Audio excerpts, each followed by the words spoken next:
문재인,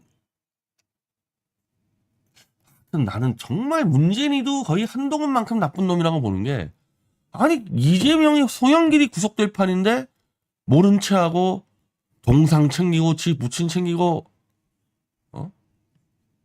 아니 부친 좀 친일파로 공격받으면 안 돼? 어? 그 난리치냐고. 아니 이재명이나 지금 소영기는 감옥 갈 판이잖아. 네 당의 당대표들. 그건 모른 체하고 지가 챙긴 동상 챙기고. 저런 인간이 무슨 문재인 차량 좀 하자. 문재인 차량 좀. 내 듣는 데서. 근데 나는 이게 도대체 내가 알고 있는 게 사실 박민식이 알고 있는 건 마찬가지구나. 왜냐하면 박민식도 객관적으로 알려준 거 가지고 얘기했을 거 아닙니까? 뭐 문재인한테 사적으로 들었겠어요?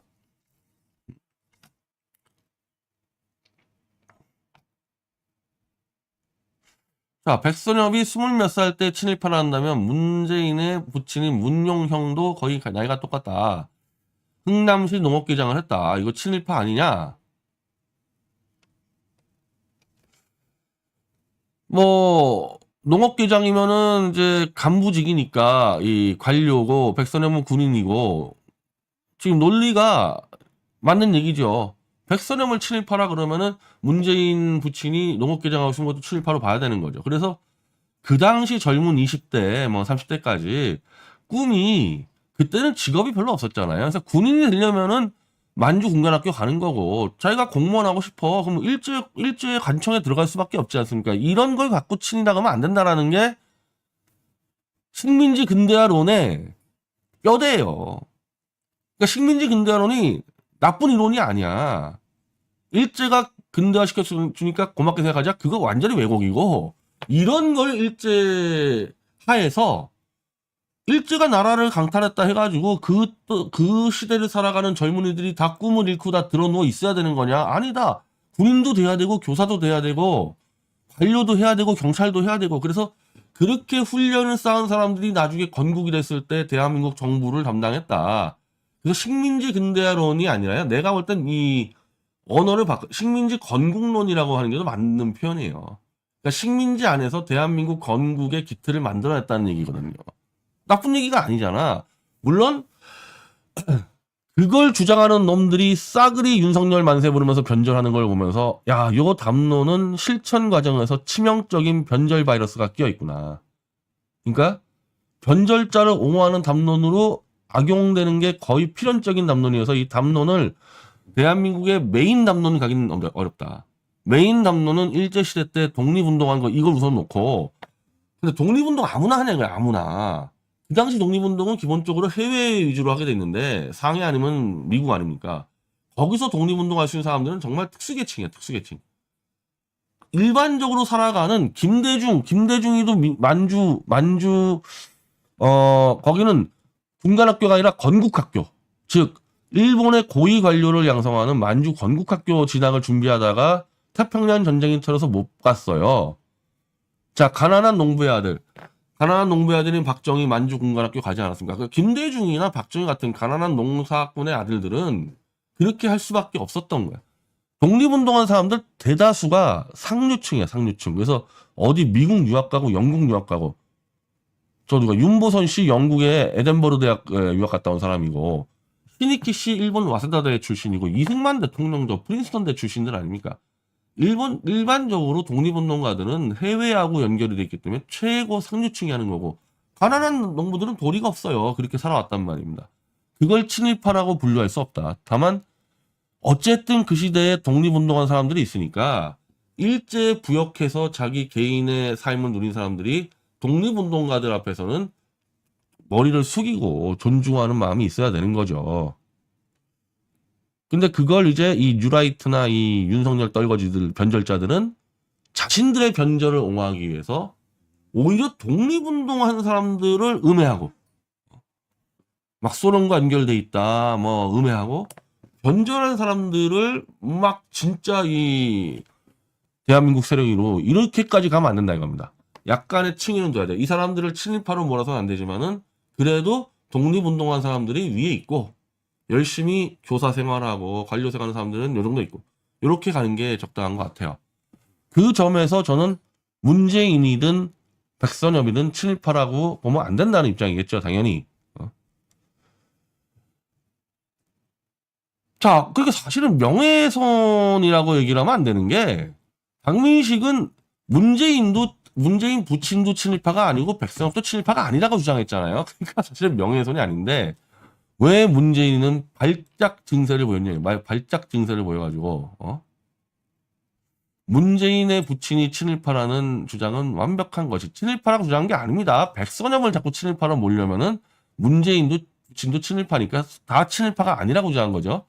문재인의 부친이 흥남시청 농업개장 하신 것은 일제치하가 아니라 해방 후에 일이기 때문에, 유엔군이 잔주한 기간에는 짧게나마 농업과장을 하기도, 좀 이상하지 않아요, 이 내용이? 아니, 도대체 문재인 부친은 뭔데 아무것도 안 하다가 갑자기 해방 후에 갑자기 그냥 그 농업개장이 됩니까?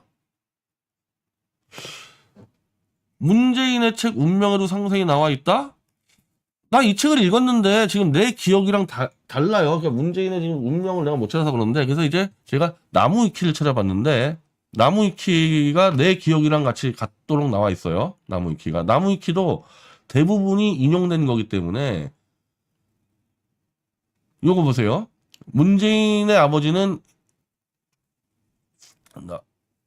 일제강점기 자, 함흥농고를 졸업했고, 함흥농고라 그러면 그 당시로 따지면은 정말 이제 최고의 명문이에요, 최고의 명문. 그때는 농업고등학교밖에 없다고 봐야죠. 이제 상고가 조금 나올 때이기 때문에 엘리트들은 다 농고를 가지. 왜? 산업의 90%가 농업이니까. 함흥농고를 졸업하면은 가장 이제 엘리트로서 흥남 읍사무소 농업계장으로 근무하였다. 이게 맞는 얘기거든. 이게 논리적으로 이어지는 얘기 아닙니까? 그리고 해방 이후 북한 정권 밑에서 농업과장으로 일했다. 농업계장에서 농업과장으로 승진한 거죠. 자, 그리고 일제 문관 경력 때문에 북한 정권으로부터, 그러니까 일제 때부터 농업계장을 했기 때문에 북한 정권으로부터 지속적인 사상 검증을 받았다. 이거 막 지어낸 거 아니지 않습니까? 이게 문재인의 운명 등 나온 얘기가 아닌가? 그리고 내 기억으로는 문재인의 운명의 책에 문재인 아버지가 공산당을 가입하지 않아가지고 엄청난 탄압을 받았다라고 하는데, 난 이게 말이 되는 얘기입니까? 공산당의 당원을 가입하지 않는 사람을 농업과장으로 둬요? 흥남이라는 최고의 농경지 땅에서 농업과장이라 그러면은 거의 지금 한국의 산자부의 정말 핵심인데, 그 사람이 김일성 공산당에 가입을 안 해. 근데 나도 농업과장으로. 왜? 나는 그거부터 난 문재인 책이 앞뒤가 하나도 안 맞다 생각을 했어요. 아니, 공산당이라는 거는 전체주의로 일당 독재인데 어떻게 거기에 농업과장이라는 자가 가입을 안 할 수가 있고 그런 놈은 농업과장으로 계속 일을 시킬 수가 있냐고. 앞뒤가 하나도 안 맞아. 응? 또 앞뒤가 안 맞는 얘기 볼까요? 일제에 이어 소련 군정과 북한 치하에서 공무원 생활하다가 조선노동당에게 너무도 시달렸기 때문에, 아니 공산당에 가입을 안 해서 시달렸다는 얘기인데 조선노동당에 그렇게 자비로운 짓도 아닙니까? 그 알짜 자리, 농업과장을 알짜 자리를 나는 공산당이 싫어요 이런 놈한테 농업과장을 준다고 그냥 총살시켜버리고 지들 찍으면 되는 거지. 뭘 시달리냐고. 그냥 그 당시는 너 공산당 할래? 안 해? 쏴 죽이면 되는 때인데 뭘 시달리기는 이 자체가 말이 안 되잖아. 시달리는 상황이 오면은 총살을 시켜버렸겠지. 군정인데. 응? 더군다나 공무원 생활은 절대 하지 않겠다. 이게 지금 요즘에 무슨 여피족입니까? 요즘 젊은 애들 여피족이야? 아니 그 시대가 어떤 시대인데 직업은 공무원, 교사, 경찰, 군인, 이거 외에는 다 농민이야. 이때 무슨 기업이 있었습니까? 뭐가 있었어요? 가끔 좀 상인들 있는 거고. 그리고 그 중에 최고가 공무원이지 뭐. 교사 공무원 아니야, 최고가. 근데 좀 시달렸다고 공무원 생활을 절대 하지 않겠다? 이런 배부른 자가 그 당시에, 이때는 그냥 죽기 살기로 굶어 죽지 않으려고 주어지는 거라면 뭐든지 하는 그때인데, 더군다나 6.25 전쟁이야, 6.25 전쟁. 아니, 공무원이 힘들다고 일을 안 해. 여피족도 아니고. 그래가지고 함흥농고라는 최고의 농업의 엘리트 출신이, 더군다나 농업과장 출신이 일을 하기 싫다고, 공무원이 힘들다고 어머니가 계란으로 가게를 꾸려? 에라이씨. 그냥 확 저것들을 그냥 거짓말을 해도 씨. 이게 지금 말이 되는 얘기였나? 우리 아버지 할아버지 때 몰라요? 이런 사람이 있어? 그 시대에? 진짜? 일을 안 해. 공무원이 힘들다고.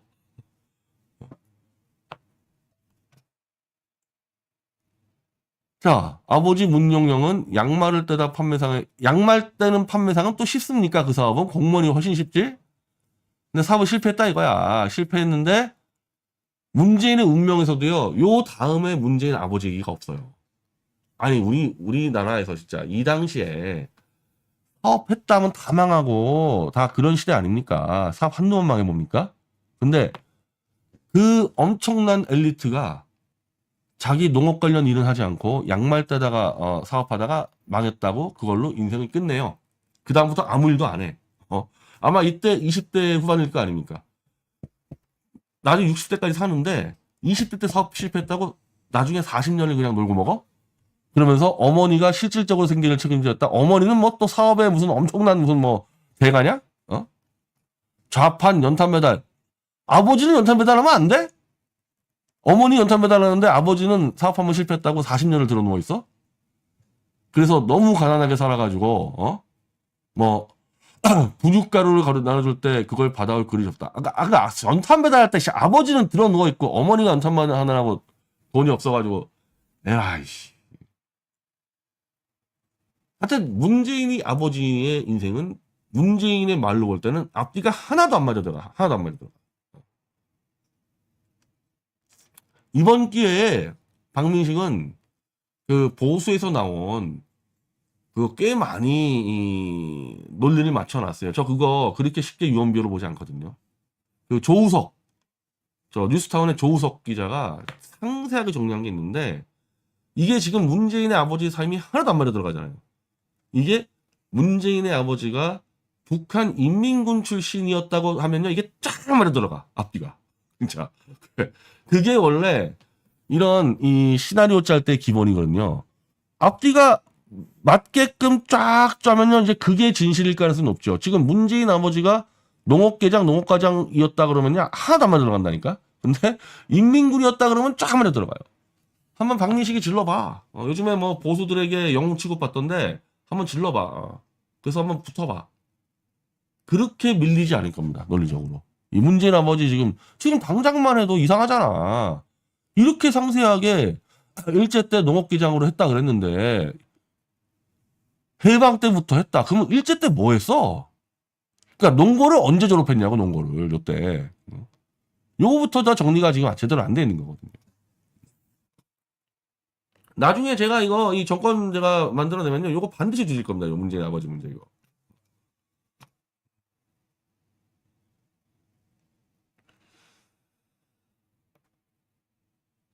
이준석, 앞으로 윤핵관 성님들, 어제 더 탐사가 공개한 윤석열 녹취록은 제가 볼 때 별거 없어요. 이미 그런 인간이라는 거 다 알고 있기 때문에 본인이 김대중 노무현 정신을 승계해서 국힘당을 김대중 노무현당으로 만들겠다. 요거 하나 좀 들어볼만 한데, 보수 변절자 놈들이 윤석열이가 김대중 노무현파라는 거를 몰라서 지지합니까? 이미 김건희가 떠들고 윤석열이 지 입으로 김대중 정신 만세, 노무현 정신 만세 다 떠들었는데 알아. 변절자들. 윤석열이가 보수가 아니라는 거 다 알아. 근데 권력 부스러기 좀 주워 먹으려고 찬양하기 때문에 녹취에서 윤석열이가 김대중 노무현 정신으로 당을 만들겠다. 그것 아무런 얘기가 없습니다. 보수에서. 다 알고 지금 기어다니는 거니까. 그리고 이준석이 욕한 거, 이준석이 마치 피의자 코스프레 하는데 사실은 이준석이가 당대표 할 때 윤석열을 계속 긁어댔어요. 계속 긁어댔어. 내가 뭐 윤석열이 사람 취급도 안 하지만 어쨌든 대선 주자로 입당하는 사람과 당대표의 관계에서는 이준석이가 이 대선 주자를 모셔와야 되는 입장인데 그냥 긁어댔기 때문에 이건 윤석열이가 아니라 어떤 대선 주자여도 차라리 갈았을 거라고. 아, 이놈 안 되겠다. 이놈 이거 치지 않으면 큰일 나겠다. 이건 너무나 당연한 반응이야, 윤석열의. 기사 한번 잘 보세요. 윤석열 얼마나 긁어댔는지. 자기가 마치 대선 후보처럼 날뛰고 다니고 사진만 찍으면 이준석이가 매일 먼저 나오고 그런 짓거리 했잖아. 뭘 피해자 코스프레를 해. 이건 당연한 거지. 근데 이 정도까지 갔으면 이준석이는 이제 이 당에서는 기회가 없는 거 아닌가? 이준석 만세 부르는 저 민주당 지지자들 한번 생각을 해보세요. 이준석이가 민주당으로 데려가. 나는 차라리 저 민주당으로 데려가는 게 제일 이준석이는 그냥. 이 자의 정신 상태나 역사가 그냥 민주당 떨거지하고 제일 맞아. 얘 데려가. 근데 이준석이는 무슨 개혁 보수님은 이 얘기하면 내가 가만 안 둡니다. 이놈은 보수도 아니고 개혁도 아니야. 이놈 데려가 민주당으로. 얘가 이준석이가 뭐 보수를 새롭게 겨냥하고 그런 일 절대 없을 겁니다. 네.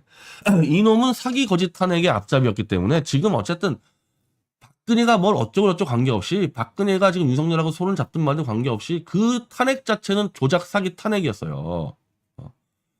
이제 와서 보니까 박근혜가 워낙 무능하고 이래가지고 아유 탄핵 잘 됐다 이런 생각할 수 있지만은 그 탄핵의 절차와 과정은 완전 조작 사기였고 그 앞잡이가 이준석이었기 때문에 이거를 보수를 바로잡는 길은 이런 태블릿 조작부터 탄핵을 바로잡는 길인데 그렇다고 박근혜를 다시 뭐 데려다 이런 얘기 아니에요.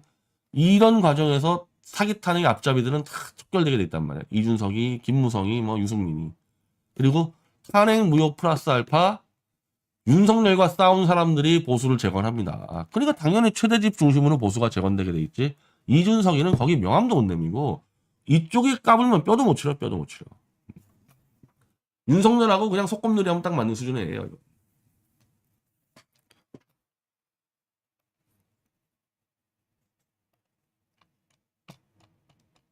자, 가을 우체국님, 변 대표님 주변에 윤빠들이 해병대 사건으로 많이 동의하고 있어요. 그래요? 장시호가 머리가 좋다면 빨리 살 길을 찾아야겠네요. 공익제보자의 질. 내 주변에 변절자들은 별로 변화가 없는데.